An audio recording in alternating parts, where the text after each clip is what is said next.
Hello learners, आज इस topic में हम बात करेंगे सेगमेंटेशन टर्म की। देखिए, सेगमेंटेशन का मतलब होता है डिवाइड कर देना, बांट देना, अलग अलग कर देना। तो यहाँ पे हम मार्केट सेगमेंटेशन टर्म की बात करेंगे कि जो हम डिवाइड करते हैं मार्केट के बेसिस पे, जो बांटते हैं, जो अलग अलग करते हैं, वो किस तरीके से करते हैं, मार्केट में उसका क्या कंसर्न है। तो डेफिनेशन टर्म कहता है market segmentation means division of market into smaller groups having similar needs and qualities. इसका मतलब ये मार्केटिंग सेगमेंटेशन क्या है? डिवीजन ऑफ मार्केट, मार्केट को अलग अलग कर देना, डिवाइड कर देना, किस में? स्मॉलर ग्रुप्स में, छोटे छोटे ग्रुप्स में। किस बिहाफ पे? Having similar needs and qualities, मतलब जिन लोगों की सिमिलर काइंड ऑफ नीड्स और क्वालिटीज हैं, उस बिहाफ पे उस मार्केट को स्मॉल स्मॉल ग्रुप्स में डिवाइड कर देना ही क्या है? Market segmentation. उसके बाद दूसरे टर्म में देखें, market segmentation is the process of dividing a broad target market into smaller more homogeneous groups of consumers with similar characteristics, needs और बिहेवियर। देखिए, जो यहाँ पे होमोजीनियस वर्ड थर्ड लाइन में लिखा हुआ है, होमोजीनियस का मतलब होता है एक जैसा होना। तो इस पूरे डेफिनेशन टर्म का देखें हम, मार्केट सेगमेंटेशन क्या है? एक प्रोसेस है जो क्या करता है? टारगेट मार्केट को डिवाइड कर देता है स्मॉलर ग्रुप्स में, जिन लोगों के, जिन कंज्यूमर के एक जैसे लाइक्स होते हैं, एक जैसे करेक्टरिस्टिक्स होते हैं, एक जैसी नीड्स होती हैं और एक जैसे बिहेवियर होते हैं। तो थोड़ा सा समझने की कोशिश करिएगा कि अगर आप किसी भी एग्जाम्पल की बात करो, जैसे इंडिया की इतनी बड़ी पॉपुलेशन है, अब इस पॉपुलेशन में किसी भी कंपनी को अपना कोई प्रोडक्ट सेल करना है, तो क्या वो हर कंज्यूमर को, हर कस्टमर को टारगेट करेगी? नहीं, ऐसा पॉसिबल नहीं है, क्योंकि उसके लिए कंपनी के बहुत सारे एफर्ट्स, बहुत सारी कॉस्टिंग बढ़ जाएगी। तो कंपनी उससे बचने के लिए एक इजीएस्ट रास्ता क्या निकालती है, इजीएस्ट स्ट्रेटजी क्या है? कि मार्केट को डिवाइड कर दो, मार्केट को करेक्टरिस्टिक्स के बिहाफ पे डिवाइड करते हुए उन्हीं लोगों पे फोकस करो जो कंपनी के लिए प्रोस्पेक्ट या कस्टमर हो सकते हैं। तो जो कंपनी के प्रोस्पेक्ट या सस्पेक्ट होते हुए कस्टमर हो सकते हैं, उसी को हम उनके डिफरेंट डिफरेंट बेसिस पे डिवाइड कर देते हैं और उसी को हम यहाँ बोलते हैं मार्केट सेगमेंटेशन। यहाँ पर एक एग्जांपल देखिएगा, ऊपर दिखा रहा है टोटल मार्केट। टोटल मार्केट से मतलब क्या है? कि उसमें हर एज ग्रुप का बंदा है, हर हर एक इनकम ग्रुप का बंदा है और हर एक जेंडर का बंदा है। अब ऊपर जो आप क्राउड देख रहे हो, ये पूरा क्राउड ये रिप्रेजेंट कर रहा है टोटल पॉपुलेशन को एक तरीके से। अब नीचे आप देखिए, पहला मार्केट सेगमेंट ए, दूसरा बी मार्केट सेगमेंट, तीसरा मार्केट सेगमेंट सी। पहले वाले में एक नॉर्मली अर्निंग मेंबर्स को दिखा रहा है। इंडियन बेस पे इस एग्जांपल को समझिएगा कि जो लोग किसी जॉब में हैं, किसी बिजनेस एक्टिविटी में हैं और वो अर्निंग है, पहला ए, जिसमें आपको पहली इमेज दिखाई दे रही है, ये वाली। उसके बाद दूसरी इमेज की बात करोगे तो इसमें किड सेक्शन को दिखा रहा है, बच्चों को दिखा रहा है। और जो थर्ड सेगमेंट की बात करोगे, इसमें फीमेल कैटेगरी को दिखा रहा है। अब इसका क्या है? देखिए, मान लीजिए कोई इंश्योरेंस कंपनी है। अब इंश्योरेंस कंपनी क्या डायरेक्टली बच्चों को अपना इंश्योरेंस सेल करेगी? सोच के देखिए, नहीं ना। तो इंश्योरेंस कंपनी इन तीनों कैटेगरी में से सबसे ज्यादा किसको फोकस करेगी? सबसे ज्यादा फोकस करेगी जो अर्निंग मेंबर हैं, जो बिजनेस पर्सन हैं, जो जॉब कर रहे हैं कहीं ना कहीं, उनको फोकस करेगी। तो जो इंश्योरेंस कंपनी के जो मार्केट सेगमेंट होगा, वो ये एज ग्रुप होगा कि हमें इन पे कैसे, किस तरीके से फोकस करना है। उसके बाद सोच के चलिए कि कोई कंपनी ना किंडर जॉय बना रही है, जो मार्केट में हम देखते हैं बच्चों का प्रोडक्ट, या कोई भी बच्चों से रिलेटेड कोई प्रोडक्ट प्रोड्यूस कर रही है। तो वहां पे जो मेन फोकस है, जो अट्रैक्ट करने वाली बात है, वो किसके लिए होगी? वो किड्स को लेके होगी। कि अगर किड्स अट्रैक्ट हो गए, एड से अट्रैक्ट हो गए, तो हो सकता है कि वो परचेजिंग बिहेवियर के लिए अपने पेरेंट्स को इन्फ्लुएंस करें और उनसे रिक्वेस्ट करें, उसके बिहाफ पे वो परचेज डिसीजन उनके पेरेंट्स ले लें। तो यहाँ पे मेन फोकस किस पे रहेगा? अट्रैक्ट करने के लिए किड्स पे रहेगा। किसका? किंडर जॉय का। ऐसे बहुत सारे प्रोडक्ट बच्चों के हो सकते हैं। अब मान के चलिए कोई फीमेल का प्रोडक्ट है, जैसे यहाँ लैक्मे का एग्जाम्पल लिया है। अब लैक्मे अगर अपना प्रोडक्ट सेल करना चाहती है, तो rather than kids, rather than earning member male, वो सबसे ज्यादा किस पे फोकस करेगी? सबसे ज्यादा फोकस करेगी फीमेल्स पे। फीमेल, क्योंकि जो आपका फीमेल रिलेटेड आपका कॉस्मेटिक्स का प्रोडक्ट है, उसको सबसे ज्यादा पॉसिबिलिटी किसकी है परचेस करने की? फीमेल की है। तो यहाँ पे फीमेल सबसे ज्यादा परचेस कर सकती हैं। तो कंपनी का जो फोकस रहेगा, जो कंपनी का मेन टारगेट रहेगा, वो मार्केट सेगमेंट में किस पे रहेगा? फीमेल्स पे रहेगा।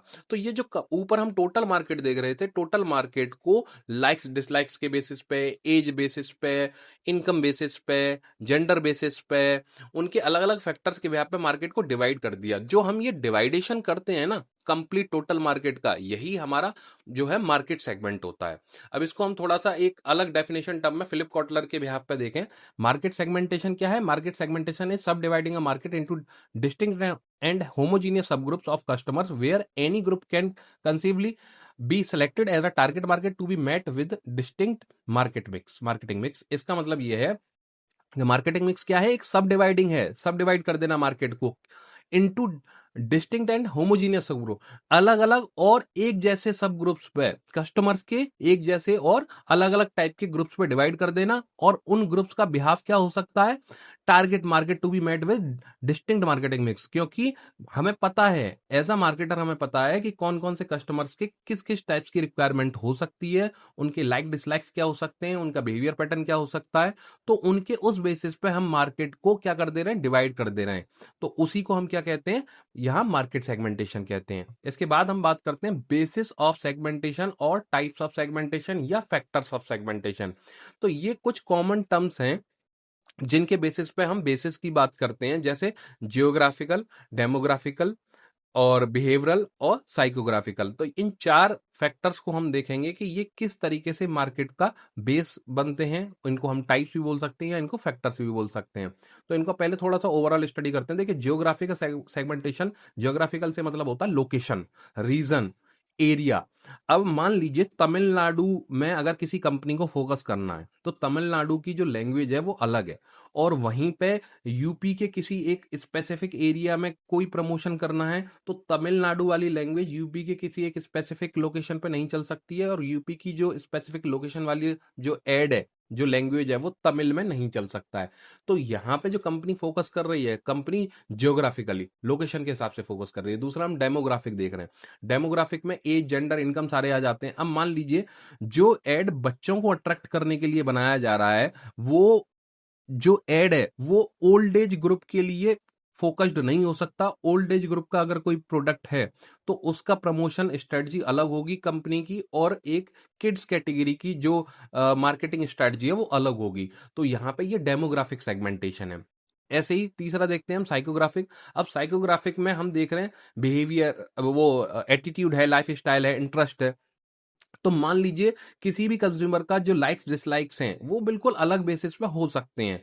अब इसके बहुत सारे बेसिस हो सकते हैं। तो अब लाइक डिसलाइक्स में जैसे हम बात करें कि कोई एक बंदा है, उसके लाइक डिसलाइक्स अलग है, उसका जो एक पैटर्न है वो अलग है, और वहीं पे जो बी बंदा है उसका लाइक डिसलाइक्स अलग है, उसका इंटरेस्ट अलग है। तो क्योंकि हर बंदे का, हर एज ग्रुप का, हर एक लोकेशन के हिसाब से भी या नॉर्मली भी लाइक डिसलाइक्स और जो इंटरेस्ट एरिया वो अलग अलग हो सकता है। तो पहले कंपनी को क्या करना होगा, कंपनी को ये साइकोग्राफिक स्टडी करनी होगी कि लोगों का जो पैटर्न है वो किस तरीके से, एटीट्यूड किस हिसाब से है, लाइफ स्टाइल किस हिसाब से है। अब हम देख सकते हैं कि किसी एक एरिया में जो लाइफ स्टाइल है वो अलग है, किसी दूसरे एरिया में लाइफ स्टाइल अलग है।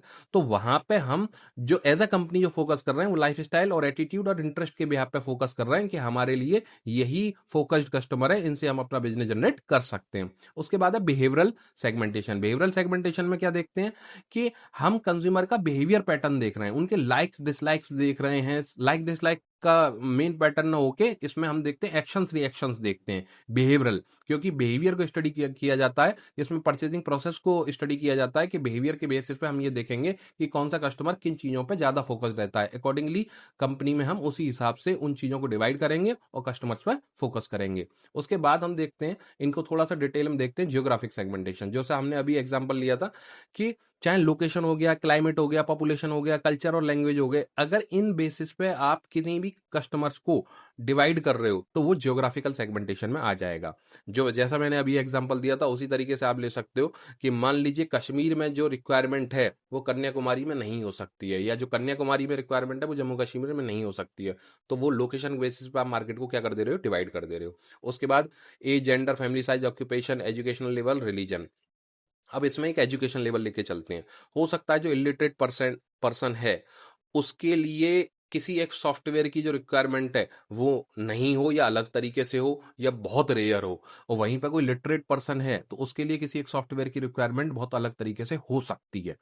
वहीं अगर हम जेंडर की बात करें तो मेल का जो रिक्वायरमेंट है प्रोडक्ट के लिए वो फीमेल की नहीं हो सकती है, या जो फीमेल की रिक्वायरमेंट है वो मेल की नहीं हो सकती है। ऐसे ही एज ग्रुप है कि एज ग्रुप अगर अप टू 20 ईयर्स की बात करें तो एक एज ग्रुप अलग है, 20 एज ग्रुप के बाद बात करें, 50+ एज ग्रुप की बात करें तो रिक्वायरमेंट अलग हो सकती है। तो ये जो रिक्वायरमेंट है ये डेमोग्राफिक फैक्टर है।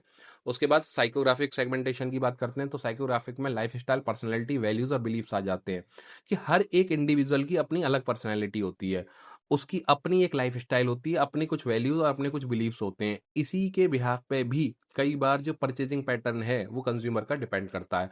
तो कंपनी को इन चीज़ों को भी स्टडी करना है कि कुछ एक इंडिविजुअल्स का कैसा लाइफ़स्टाइल, कैसी पर्सनैलिटी हो सकती है, तो वो उस हिसाब से अपने प्रोडक्ट्स को परचेज़ करेगा। बहुत सारे ऐड आपने देखे होंगे टीवी पे या न्यूज़पेपर्स में कि वो इंडिविजुअल फ़ोकस्ड होके पर्सनैलिटी को रिफ्लेक्ट करते हैं, लाइफ़स्टाइल को फ़ोकस करते हैं कि अगर आपको ऐसी लाइफ़स्टाइल जीनी है, अपनी पर्सनैलिटी को ऐसे शो ऑफ करना है, तो हमारा ये प्रोडक्ट परचेज करिए, उससे आपकी लाइफस्टाइल बहुत एड ऑन लगेगी। तो वहाँ पे वो कंपनी क्या कर रही है, वो साइकोग्राफिक सेगमेंटेशन कर रही है। उसके बाद हम देखते हैं बिहेवियरल सेगमेंटेशन। बिहेवियरल सेगमेंटेशन में हम देखते हैं occasions, benefits, user status, loyalty status और एटीट्यूड। तो यहाँ पे हम बेसिकली देखते हैं ओकेजन से मतलब है कि अकॉर्डिंग टू द ओकेजन भी जो कंज्यूमर का बिहेवियर है वो रिफ्लेक्ट करता है।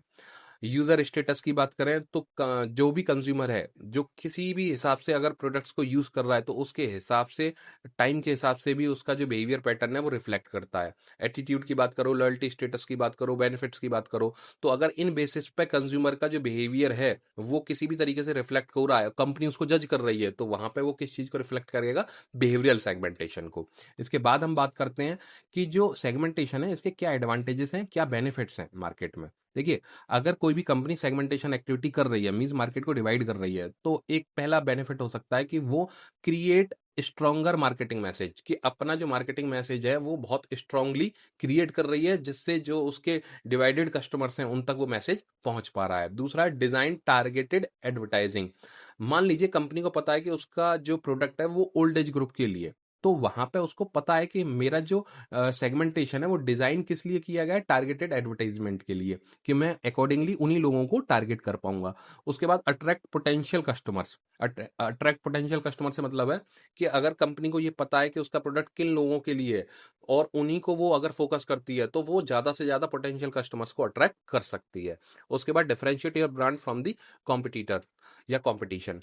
तो डिफरेंशिएट योर ब्रांड से मतलब है कि अगर कंपनी को फोकस्ड है, कंपनी और कंपनी ने सेगमेंटेशन कर रखा है, तो वो अपने प्रोडक्ट को डिफरेंशिएट कर सकती है और कंपनी से कि हम किस तरीके से अलग हैं और किस तरीके से हमारे प्रोडक्ट सिर्फ आपके लिए है। Identify your niche market. Niche से मतलब होता है सब सेगमेंट ऑफ सेगमेंटेशन, कि कंपनी को अगर ये पता है कि हमारा जो प्रोडक्ट है वो हर एज ग्रुप के लिए ना होके, फॉर एग्जांपल किड्स के लिए है, तो वो ओल्ड एज ग्रुप को फोकस नहीं करेगी, या तो हो सकता है अर्निंग मेंबर के थोड़ा बहुत फोकस करे, क्योंकि उनके डिसीजन, जो किड्स के डिसीजन है वो उनके पेरेंट्स लेते हैं, तो या थोड़ा बहुत उनको फोकस करे, या सीधा किड्स को फोकस करे कि जिससे वो अपने पेरेंट्स को इन्फ्लुएंस कर सकें कि उनके लिए वो प्रोडक्ट परचेज कर पाए। तो वहां कंपनी को पता है कि हमें सब सेगमेंट ऑफ सेगमेंटेशन है, हमारा जो प्रोडक्ट है वो इन्हीं को फोकस्ड करके है। तो आइडेंटिफाई योर निक मार्केट, कि आपका एक्चुअल में प्रोडक्ट किन लोगों के लिए आप प्रोड्यूस कर रहे हो। Focus your efforts. आप जो भी एफर्ट्स कर रहे हो कंपनी में प्रोडक्ट प्रोड्यूस करने से पहले या बाद में, तो वो आपको एफर्ट्स अपने पता है, इसी बेसिस पे आप सेगमेंटेशन कर रहे हो और उसी बेसिस पे आप कस्टमर्स को फोकस्ड होकर टारगेट कर रहे हो। Create a customer connection. जब आपने सेगमेंटेशन कर लिया है, तो आप यहाँ पे कस्टमर कनेक्शन क्रिएट कर रहे हो, जिसके बेसिस पे आप मार्केट को डिवाइड कर रहे हो। डिवाइड के बेसिस पे आप कस्टमर के साथ कनेक्शन क्रिएट करके एक कंपनी के जो टर्म्स हैं उनको कनेक्ट कर रहे हो। So it is all about the term segmentation. So thanks for watching. Please like and subscribe our channel. Thank you.